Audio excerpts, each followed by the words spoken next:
যারা বলছেন দেশের এই ক্লান্তি লগ্নে কেন তৌহিদি জনতা রাজপথে, তাদের দাবি দেওয়া কি? তাদের একটাই চাওয়া যে যে ব্যক্তি, যে মানুষ নবী করিম সাল্লাল্লাহু আলাইহি সাল্লামের ব্যাপারে কটূক্তিমূলক কথা বলবে, তাকে ব্যঙ্গাত্মক করবে, তার সর্বোচ্চ শাস্তি ফাঁসির মাধ্যমে মৃত্যুদণ্ড কার্যকর করতে হবে। এটাই চাওয়া।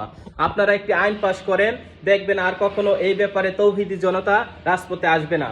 আপনারা কেন আইন পাশ করতে পারতেছেন না?